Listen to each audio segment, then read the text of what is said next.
I have 2 o'clock Eastern Time on my computer here, so we'll go ahead and begin. Hello, and welcome to today's NNLM Research Data Management webinar series. My name is Tony Gwen, Executive Director for the Southeastern Atlantic region. Before we begin with today's guest speaker, there are a few administrative things I'm going to share.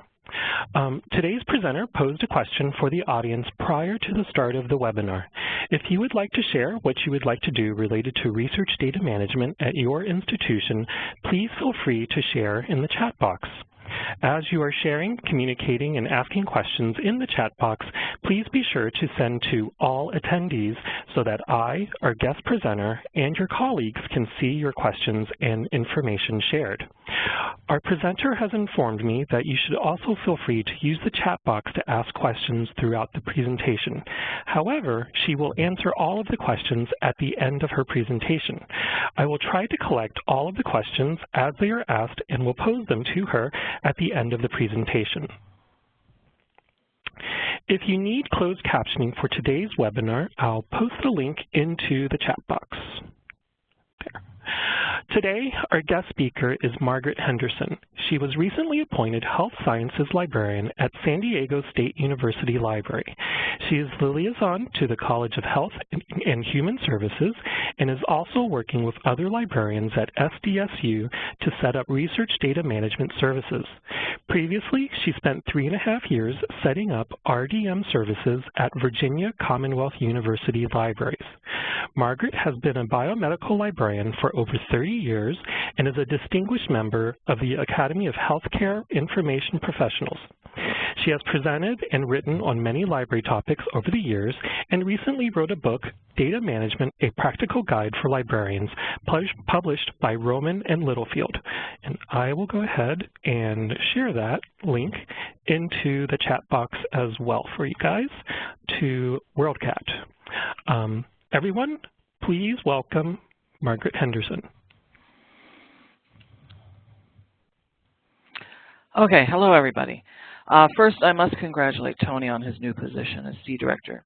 I've known him since before he moved to Maryland, and I'm sure he will do a wonderful job for the region. And thank you, Tony, for the invitation to speak today, and thank you everyone for listening. I hope today I can show those of you who are uncertain about your analysis and coding skills that you can still provide research data management support at your institution. While my observations are from academic libraries, they should be applicable in other situations. I've included links in my slides where appropriate, but I've also included a bibliography at the end. Tony will make the slides available to you in a week or so you'll be able to get to all the things that I mentioned. I want to start by clarifying something from my past writings about libraries. I have used the word neutral to describe libraries, but after reading Chris Borg's remarks from the 2018 ALA Midwinter President's Program, I realized that what I was thinking it means isn't what it means to others. I thought of neutral as non-judgmental. For example, a couple of days after a meeting discussing reproducible science and teaching R and open science framework, one of the faculty on the committee called me up and asked me all sorts of questions about what R was, why it should be used, what open source was. As the person not affiliated with a particular school, I was a safe person to ask these questions. He knew I wouldn't judge him for not knowing R. That is the way I want all the faculty, staff, and students I work with to feel. But neutral isn't the best way to convey that. I wasn't sure what to replace neutral with. Some ALA documents suggest post-neutral, but that really doesn't help explain what I was trying to convey. Recently, I heard Patty Brennan, the director of the National Library of Medicine, speak to the first Biomedical Health and Research Data Management for Librarians cohort at the Capstone Summit at the NIH. Hi to all of those who were there who are listening now. She used the word trusted when she spoke of librarians, which I think is perfect. I think we need to remember this trust when we start research data management services. We are trusted to find the best information and provide a communal resource. We are trusted to find accurate information, facts, not fake news. When we help with research data management, we are being trusted to help with things researchers and students are worried about. So we need to be sure we are giving the best information on policies, best practices, data collection protocols, analysis or visualization options, and preservation. Although this Association of European Research Libraries report is slightly old, given the growth of RDM services in libraries, the 10 recommendations are still valid, and the advice to not try to do all things at once is still very important.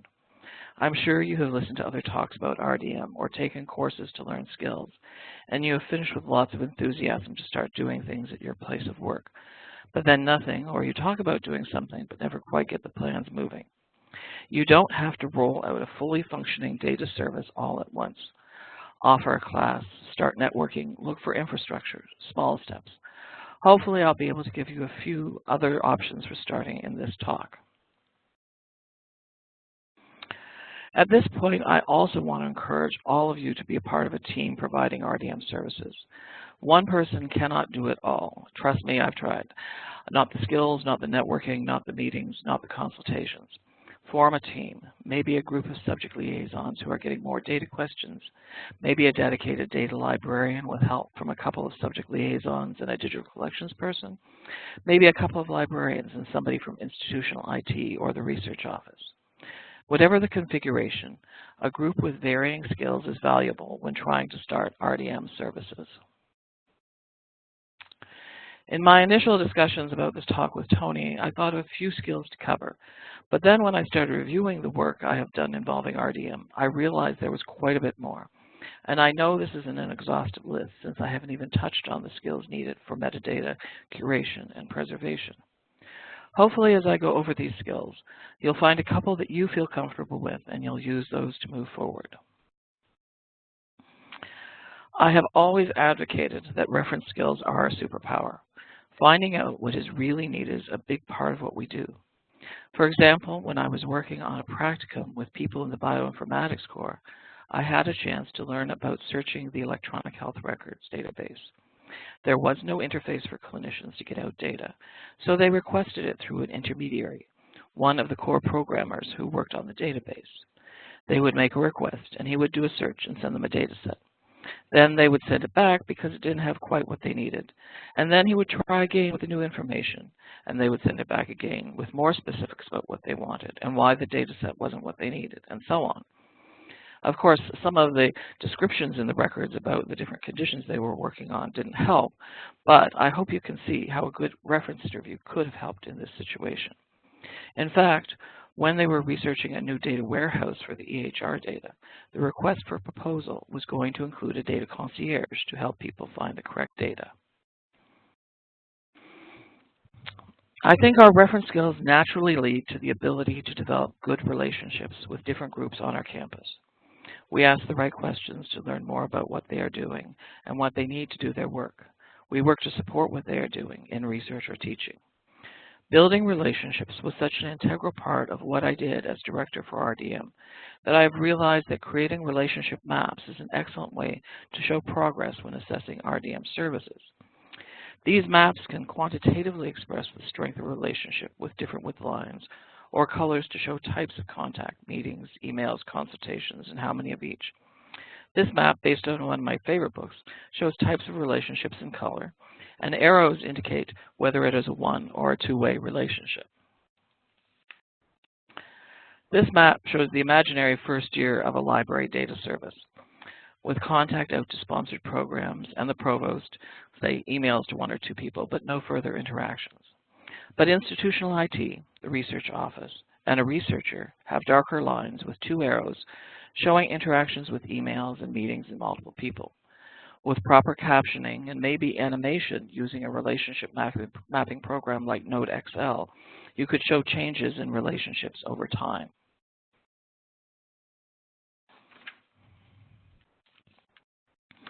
It is inevitable when working with stakeholders from many areas and disciplines that people will not see eye to eye on what is needed for research data management. Of course, question negotiation skills help. There's that reference superpower game. But collaborating with librarians who have experienced negotiating with vendors, be they resource or service vendors, can be helpful. Learning to find the pain points as well as the major goals of the various groups you have to deal with will help the negotiations. The personas used by many in UX design can be a big help when trying to empathize with the people you are working with.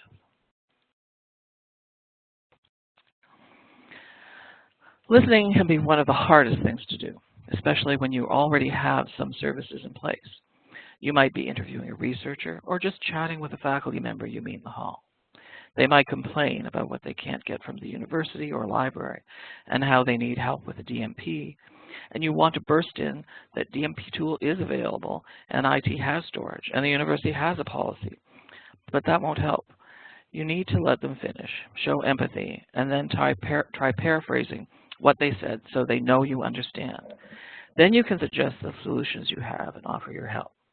If you act defensive and cut them off, you'll never learn all they need.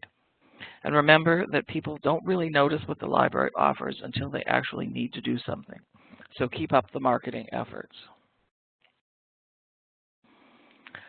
Many aspects of information literacy can be useful when dealing with data. Where did the data come from? Who collected it? When was it done? Is the raw data available? Basics of statistics like understanding percentages and standard deviation can be covered without knowing all about analysis.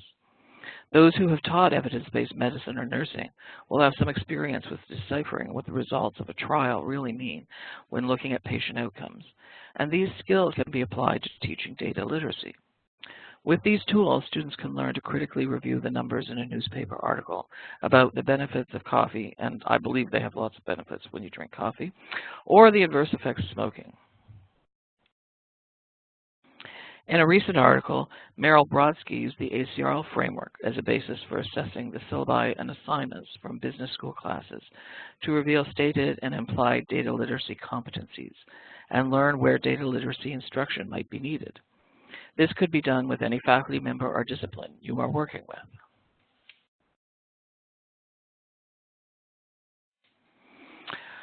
Over my 30-plus years in libraries, one of the things I've regularly helped with the reference desk is helping people find something they need that isn't a library resource. Helping students find tutoring service, or faculty find research equipment, or a visitor to campus find the proper building are all part of facilitating access to services. In all of my jobs, one of my first tasks has been to find out what the other departments in the library can help with, and then what departments around the institution can be of help to me or those I'm helping at the reference desk or in consultations. Some libraries have developed guides or databases of service around their institution that provide research support. I also form relationships, see skill number 2, with people in the different areas, so I can refer people easily. Once I worked with an emergency room research group that wanted help formatting multiple Excel spreadsheets. They didn't think REDCap would work, but I was pretty sure it would, so I put them in touch with REDCap administrators, and they were able to set things up in a much easier format than the original Excel. Even though I didn't do much, I was pleased to be able to send people to the best services. As director of RDM, I was initially interested in resources because I wanted to know the types of data produced, but then I found that many researchers didn't know about many of them. This is a part of the research navigator I developed using LibGuides. I included different subject pages and within each subject tabs to further divide resources to make it easier for people to find what was needed. Outside resources that fit specified criteria, which are listed on the About page, were also included to give researchers a larger range of tools to work with. As you can see on this page, all institution resources had an icon attached to make it easier to identify local resources when they were on a subject page.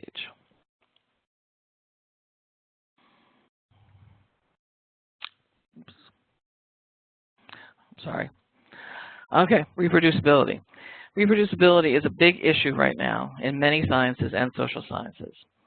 Data librarians should understand the problems and basics of reproducibility and be prepared to help researchers find information on how to design reproducible studies and where to register trials and experiments if that is part of their field. Understanding disciplinary standards and the basics of the process is helpful. There will be some researchers who are using analysis programs and need to be aware of how to document their methodology. So data librarians who don't work in this area need to be able to facilitate access to services that can help. See that previous skill I was talking about. At the University of Minnesota, librarians hosted a reproducibility event and then partnered with research support groups on campus to develop this portal. It includes guidelines, but also the various services around campus that help with reproducibility. At the end of the presentation, I've included a bibliography that gives links to a couple of articles by Franklin Sayre and Amy Riggleman at the University of Minnesota about the reproducibility work they have done.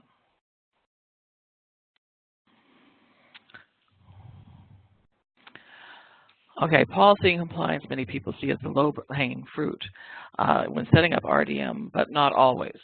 Nobody likes dealing with policies and regulations, be they federal or state, institutional, publisher, or funder. Having a librarian who can view their plans and advise on the policies they need to follow can be helpful, and making sure people are following them is not always a fun thing to do, though. But it can be a relief for researchers to have somebody outside of the sponsored program's office to help them. Librarians can also advise grants offices and administration as well, and an understanding of outside policies and best practices can be helpful when working on institutional policies. It is important to make sure institutional policies don't hamper any sharing or access mandated by journals or funders. Here are some of the current NIH policies for public access to articles and data sharing. Remembering that a new NIH data sharing policy is expected very soon, keeping up with these policies is important if you're helping with data management plans. And as a reminder, even when there is uncertainty about some policies, like the OSTP memo or the Office of Science and Technology policy, for those who are familiar with it, good research data management is needed because it helps research, not because it is required by policy. Equally important is being aware of the threat of pub-peer and journal policies. In fact, I have found that the threat of retraction is a better motivator than funder compliance. I recently had a Twitter conversation with Kristen Briney, Margaret Jans, and Thomas Padilla about using data horror stories. Ideally, we want researchers and students to manage their data because it helps them and makes their work easier. But getting them to break out of bad habits is hard. The realization that others have had their papers retracted, and worse, can sometimes be the wake-up call that is needed. Papers can be investigated because of questions on pub-peer, like this one, which was 10 years old when the retraction was issued because there was no original data. And as you can see, saying that there were no rules in place to keep the data 10 years ago is not an excuse. In the case of the PACE trial, there were comments in Lancet and PubMed Commons. And eventually, the data was requested as per the journal policy to verify the claims in the article. The authors were eventually ordered by the court to release the data, and it was a long, drawn-out process. No researcher or institution wants this kind of notoriety, so helping researchers secure all the data related to an article and preserving it is an important step in data management.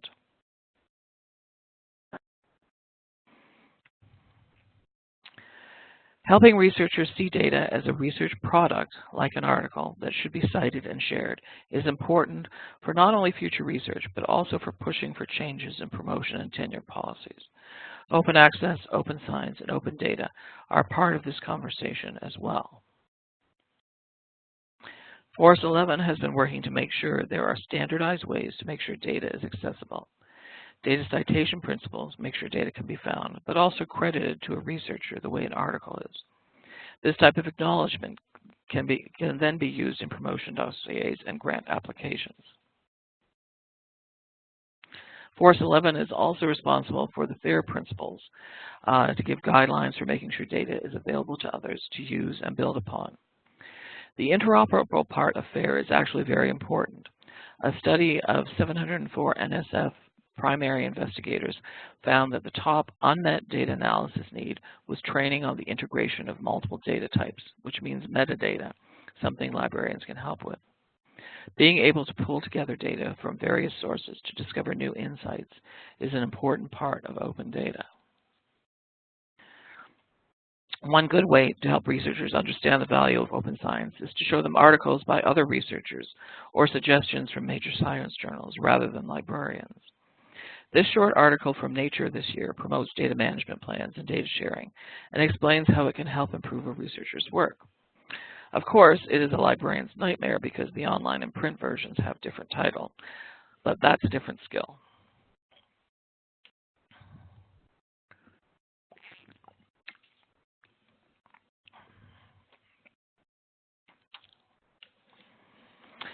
Some sort of assessment is necessary to know if data services are actually helping people, just like any library service.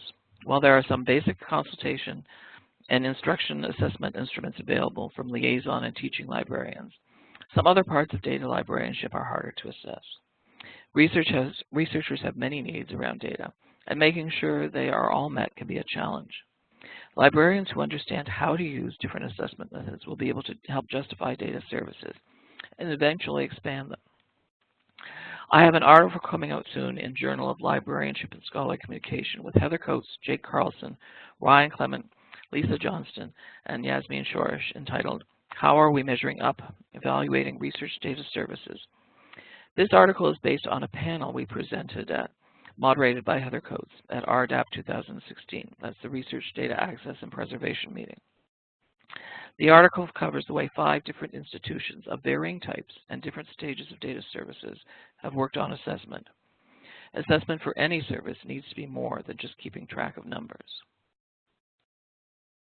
I realize this is more self-promotion, but in a talk I gave at the Center for Evidence-Based Library and Information Practice at the University of Saskatchewan in Saskatoon, I advocated for using assessment as research to help solidify the evidence base of our profession.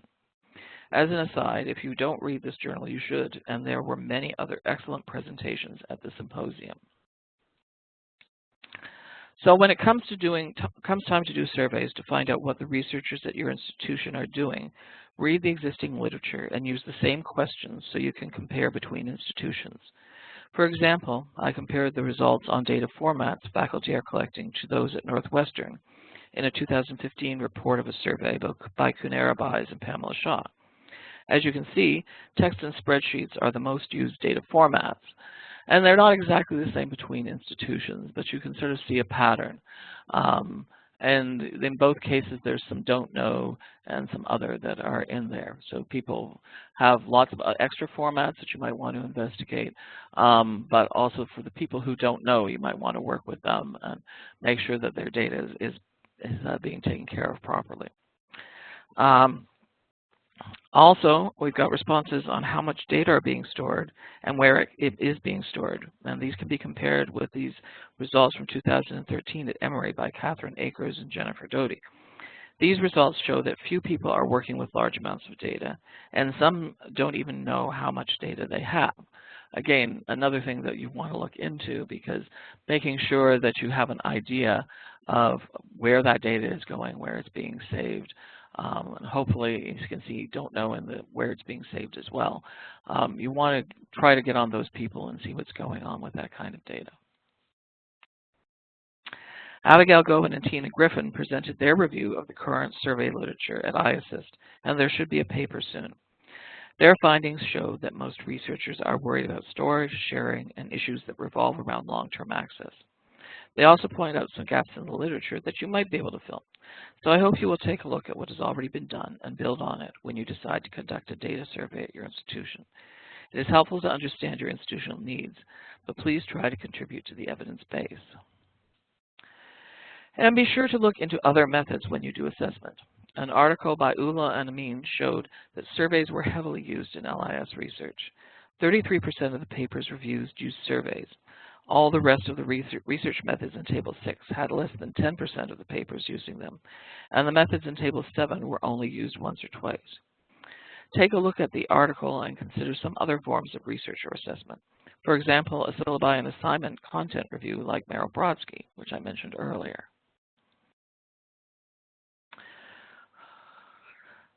Replacing somebody who leaves, no matter what the job, is always a problem. Many institutions want to hire less experienced people to save money. And even when there are people, research and data management are advancing and changing. For data services to be sustainable, librarians need to be lifelong learners, and library management needs to invest in training. When I received my MLIS back in 1986, there was no World Wide Web. Some of the first programs I used for searching no longer exist, like BRS and Gopher and Grateful Med, and I've had to learn new ones in their place.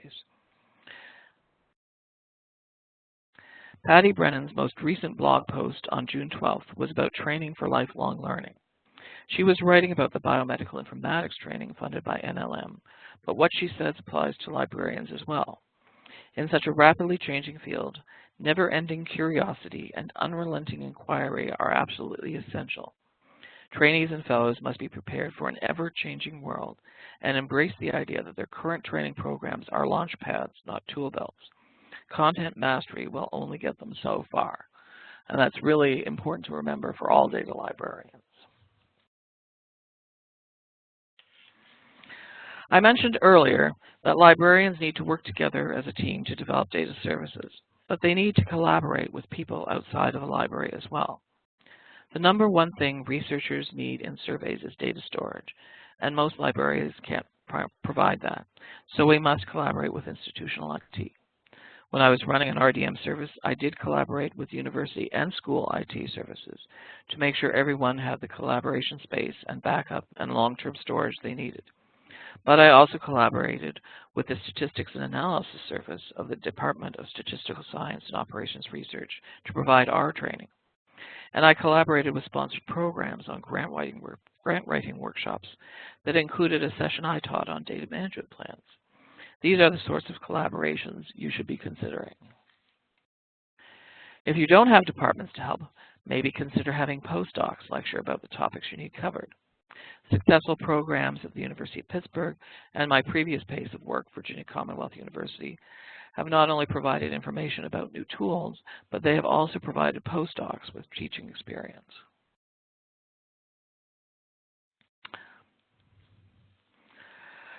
Diversity, equality, and inclusion are essential to all library services and all institutions. But because of the nature of data, the fact that it involves statistics and analysis and can be manipulated to show a particular point, it becomes especially important that we learn to critically view data and help people understand what is being represented by the data at hand. Data librarians need to use all the skills I've been discussing to ensure that people have access to data and the means to understand what it is saying. I don't know how many of you were at the Medical Library Association annual meeting or have access to the plenary talks online, but I listened to Elaine Martin's Janet Doe lecture, and I really felt she touched on things we need to consider as data librarians in the health sciences. Her lecture was titled Social Justice and the Medical Librarian, and she pointed out that diversity was important for achieving social justice. I was taken with this quote: "Social justice librarianship involves the development of a personal and professional approach in which the practice of medical librarianship puts the library's users' health information interests and needs front and center. Similar to U.S. medicine, we have been slow to realize our social responsibility to those we serve. I think this applies equally to data librarianship and all the different groups that we serve around our institutions." Finally, I'd like to touch on an area related to diversity, equality, and inclusion, which also makes my initial clarification about neutrality important. We can't be neutral when it comes to data ethics. We can't assume that every use of data is good for the community we serve. We can't stand by and say nothing when a researcher falsifies data. We need to use the knowledge we have to push for a census that will provide unbiased and adequate data to plan for schools and hospitals and other social services, and teach people to question algorithms as well as data sources, as in this example about the LAPD using data and Planeteer software to target probable offenders. Read Sophia Noble's Algorithms of Oppression, How Search Engines Reinforce Racism, and use her ideas to talk to students about what is going on with their data and social media and Google searching. We shouldn't be neutral when it comes to the privacy of the people we help and the way their data can be misused. You might be the only one in a faculty senate meeting pointing out that student data should be secure and private, but somebody has to do it. And of course, since most of this group is involved with medical libraries in some way, learning about the ins and outs of patient data is a big help. Understanding how patient data sharing can help and how to make sure some privacy is maintained. Finding the best information for advising patients and researchers takes some understanding of data security, but can be invaluable for those that we help.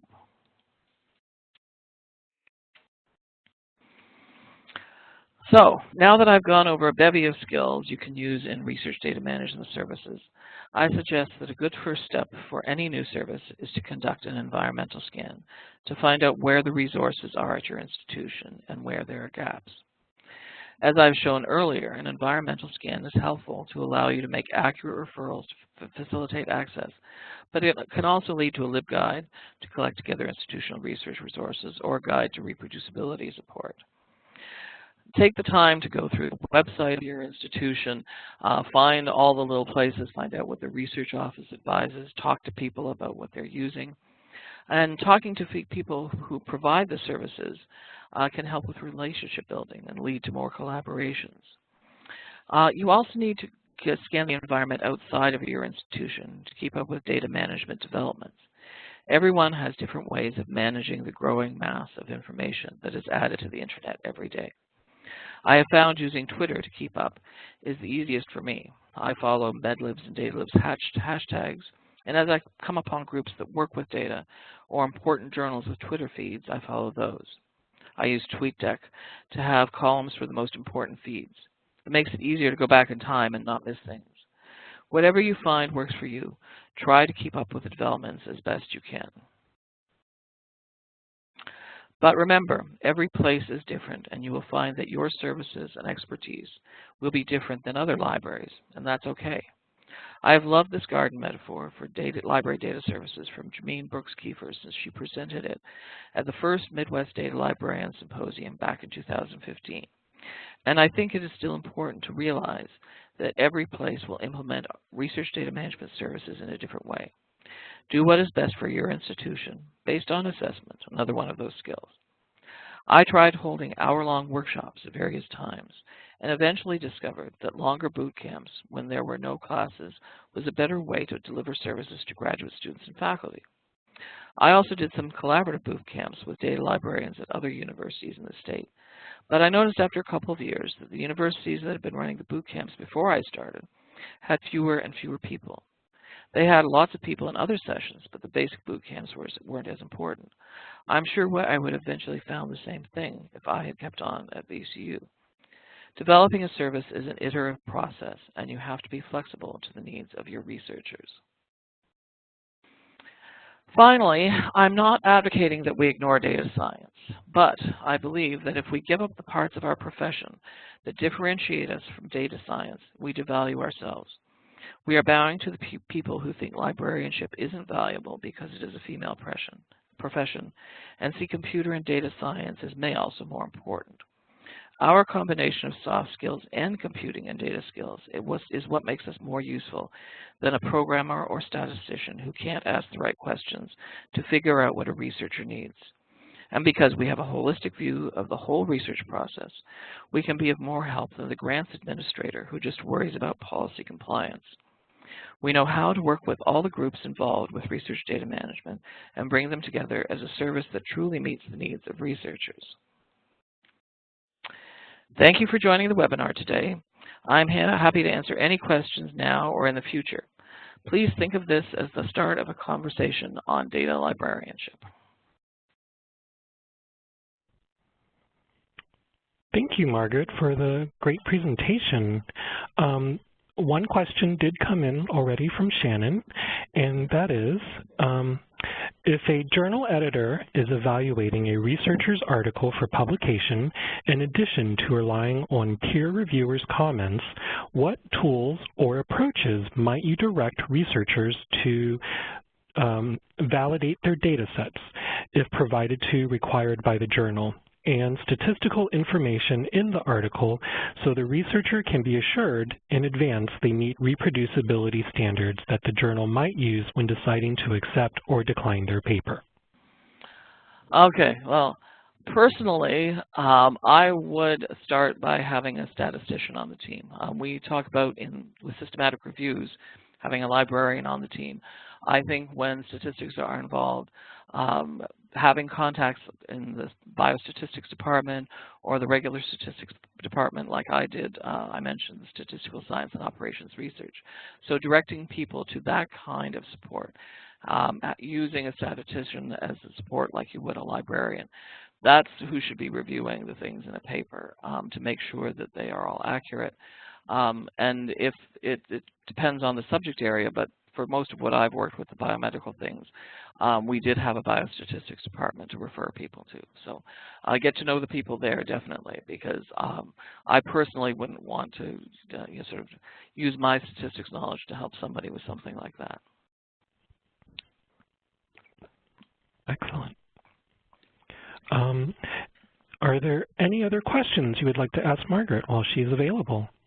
Let's see. Carol asks, will new policies related to European Union's regulations impact the way data is disseminated through data search or evidence-based research? I'm not terribly familiar with the new things, but noticing what they have been doing about notifying people of policies, the things that have been coming up recently because of that.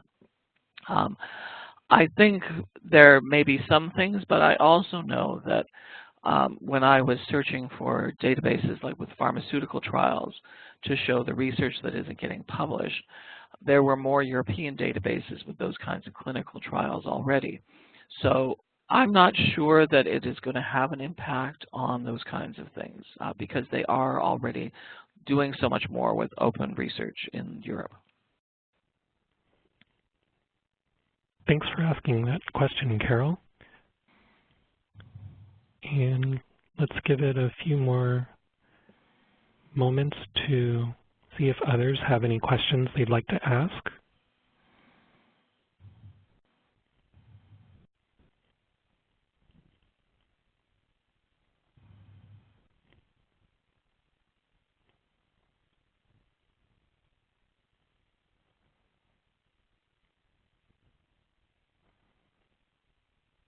And then, Margaret, do you mind if I advance so people can see some of the references? Yeah, I've okay. got 2 slides of references there. So. Okay. Jenny asks, do you have some other examples of collaborations outside of the library? One of my big collaborations when I was finishing at VCU was with the Office of Research setting up open science framework for the university. And I believe that it's still going on there. And I know some people from VCU who were in on the chat earlier. They might have some more information about what they've been doing. But we brought people in from the Center for Open Science to tell people how to use it. We had training sessions. And then a couple of the people in one of the School of Medicine departments, they were setting up a reproducible research program and facility sort of service that was going to help people with that work in R and the methodology in R and setting that up. So we were working together with the library and the Office of Research and some of the other scientists. And that was a really great collaboration that we had. We worked on various things. I gave recommendations to the VP for research for, I think, one of the latest lecture people they've had come lecture there. So it was really nice to be able to ask him questions. Good, somebody answered. So yes, that kind of collaboration is available. And, here in my new job, we're just starting this up. I've only had the full-time job here for a month. And so it's going to be very exciting because this place is equally siloed like so many other places are. And so reaching out to the researchers and because we have a lot more undergraduates, getting some undergraduate data management things going is going to be quite exciting as well. So I'm really excited about a new challenge and finding a whole new group of collaborators. And for those who are checking the chat box, VCU did reply, confirming that VCU does a lot with the Open Science Framework in collaboration with the Office of Research and the Data Lab. It's very popular, and they highly recommend OCF, and that it is still going strong. Kathy asks, what are some challenges you have addressed in beginning a research data management service? Obviously, and I've heard the same sort of thing from other data librarians when I've been at meetings and talking with them. It is very slow at the beginning. There's just unless you're going into a program where everything's already in place, when you're trying to start one up, getting the word out that you're there, that you're available. I was very lucky at VCU. We had a very good PR department, and Sue took care of sending out newsletters, creating materials for me to hand out, those kinds of things, putting me into some of the bulletins that were going out.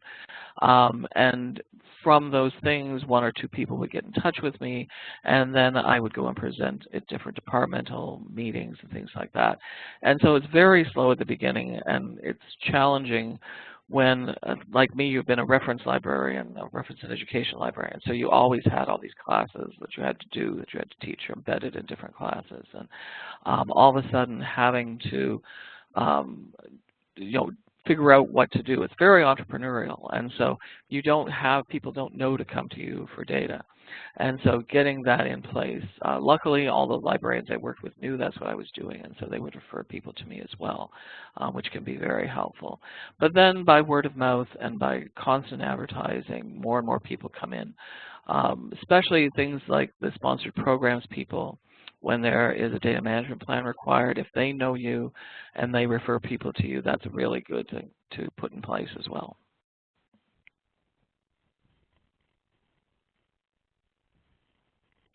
And we'll wait for another one.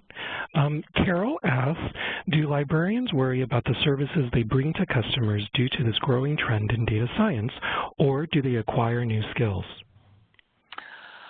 I hope you acquire new skills. That's what I was mentioning. When I started, this was not something, I had a science degree, I had done research, so I understood research, but I had never had it in a library context until probably, I'm trying to think about how much later, 5 or 6 years later, when I started to look at bioinformatics data when I was at Cold Spring Harbor Laboratory. And even then, it wasn't the same as this, research data, actually sitting down with a student and going through an experiment and creating a form for them to input data so that goes into Excel spreadsheet. That's a very different part of it. But you do have to acquire new skills. There's always going to be new things to learn. There's always going to be new things to learn within data management as well. It's just like every year having to keep up with new mesh headings and the new interface for PubMed that's coming, those kinds of things. So we just have to be constantly acquiring the new skills we need, depending on the researchers and the people that we're working with. Thanks for the question, Carol. Let's see if anyone asks any additional questions. I'll go ahead and advance to items that you referenced in your bibliography. And again, as Margaret mentioned earlier, I will send out a PDF of her slides so that you can click on all of these references as well, or try and locate these references to later on. Probably next week is when they will be sent out, along with the copy of the recording on YouTube.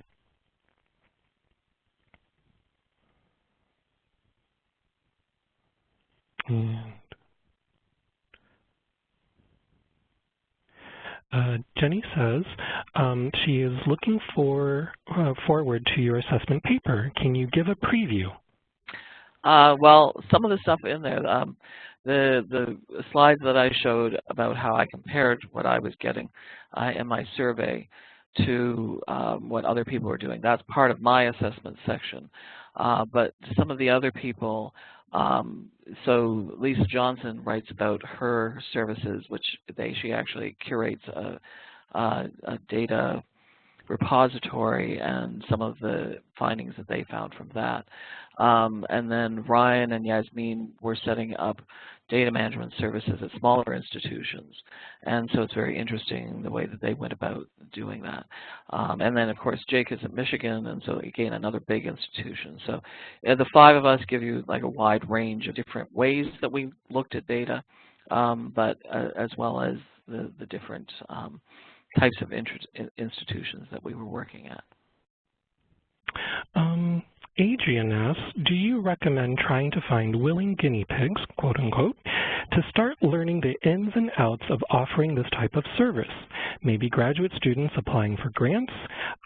Many faculty will already know more than our librarians from years of experience. I'm not sure. Maybe some faculty will know from years of experience. But what I found is that I have worked with experienced faculty who are uncertain. Maybe they're trying a new project, especially when the NIH starts putting these things in. Nobody will be used to it. But yes, there are postdoc grants and graduate student grants. Working with the Graduate Research Office might be a way to get in touch with those students because they usually do have to have some sort of data management or data sharing plan in there. I know when I first started, some of the data sharing involved just presenting their findings at a meeting and writing an article, and that isn't really what NSF and NIH were looking for. So explaining to them about repositories was really important. So I would say, yeah, check it out, but don't be surprised if you find that people don't really get the whole scope of what a data management plan entails.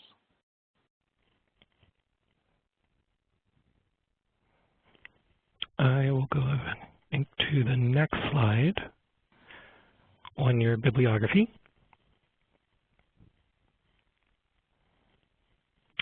And let's see. I'll see if others might have potential questions as well.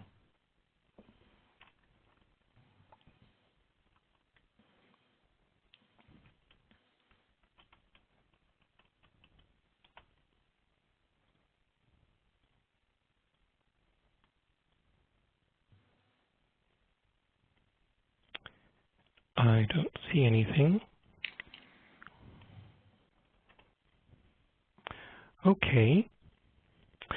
So as a reminder, today's presentation was recorded and will be posted on the NNLM YouTube page as soon as possible. Oh, Carol asked another question. Were you convinced that librarians at NIH understood what data management entailed? I'm not sure what, Carol, could you clarify what you mean by librarians at NIH?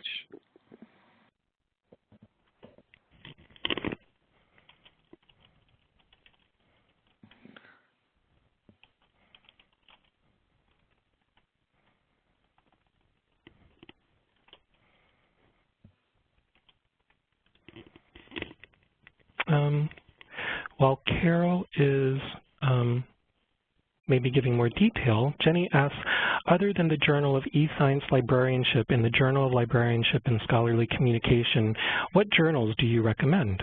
The eBLIP, which is the Evidence-Based Library and Information Practice, they often have data articles, and I am at a loss. There is one of the journals that's in the Emerald collection that often has data. So even though the data, some of the data policy requirements in Europe are different, some of those European journals have quite a bit. But it seems like there's often there was, I think, a special data issue for Journal of Library Administration, things like that. So definitely that kind of thing can, oh, thank you. Thank you, Anne. And so definitely looking for those special issues can be helpful because they pull together a lot of information. And then following things like DataLib's hashtag, as I mentioned, a lot of times people will provide the links for the articles that they've just published, and that will lead you to a journal with a special issue. But they do appear in a lot of different places. And we are trying to do open access now, so trying to publish in an open access journal is even better. And Carol added, those to whom you referred may not have been librarians. You stated that some may not be sure what data management is during the discussion. I'm a little bit lost personally. Yeah, I'm not sure. Yes, it is very, very possible. I mean, if it's the researchers you're discussing, some of them are not quite sure what data management is. And I think if a librarian isn't sure what data management is, I know at the NIH they have informationists in their library there. and I know some of the people who work there, and they do know data management very well, as the NIH itself, at the National Institutes of Health. But if you're just talking about researchers at the institutions you're working at, some of them won't necessarily understand what data management is. They may just be used to keeping their lab notebook, that kind of thing. They may not think of it as a whole process. And that's why starting with some basic boot camps and explaining things can be very helpful. And as for librarians, it's the same thing. You know, making sure that we train ourselves, which is what this training that we had from the National Training Office, part of the National Networks of Libraries of Medicine, the one I mentioned, where we had the capstone. Learning about data management, having hands-on experience with something like OpenRefine, where you help somebody clean up a data set. Those kinds of things are very helpful for us to learn what's going on. And so any librarian who is familiar with research in the social sciences or the sciences, it gets you a big leg up when discussing data management with the people that you're trying to help. And Carol replies, that's what she was attempting to convey, so she appreciated the response. So I'll continue on. I apologize. So regarding the NNLM YouTube page, this recording will be posted on there sometime next week. And if you would like, I encourage you to subscribe to the NNLM YouTube page, and you'll get notifications when new recordings on that channel have been made available. So the link is now added into the chat box there for you. Again, I intend to email everyone who's registered a link to the recording once it is available, along with a copy of Margaret's slides. So if you haven't registered beforehand, please go to the page, the course registration page to register, and I'd be more than happy to send you a copy of that as well. If you are interested in additional research data management topics, next week on June 20th, the Pacific Northwest region is hosting Unlocking the Potential of De-Identified Clinical Datasets on June 20th at 1 p.m. Pacific time. If this is something you're interested in, I will go ahead and post a link to register for this webinar. Additionally, please be on the lookout for more webinars from the NNLM Research Data Management webinar series. We intend to offer this webinar series every other month, so the next webinar should be available in August. And lastly, to evaluate today's webinar and receive your MLA CE certificate, please visit the following link. After you've completed the evaluation, you'll receive instructions on how to claim your MLA CE credit. And they will be claimed through the MLA website MedLibEd. Again, thanks everyone for attending today's webinar. I went ahead and posted the webinar evaluation link into the chat box. If you are part of a larger group who is sitting at a conference room, I intend to email everyone the webinar evaluation link when I send out the link to the video recording, as well as with the slides as well. So if not everyone at the attending this webinar could catch this link, I will be more than happy to send this link out to you next week as well. Again, thanks everyone for attending today's webinar, and thank you, Margaret, for your time to present today's webinar. I learned a lot again. So thank you. I always do when I chat with you. So have a great afternoon, everyone, and yeah, that's about it. Bye. Bye.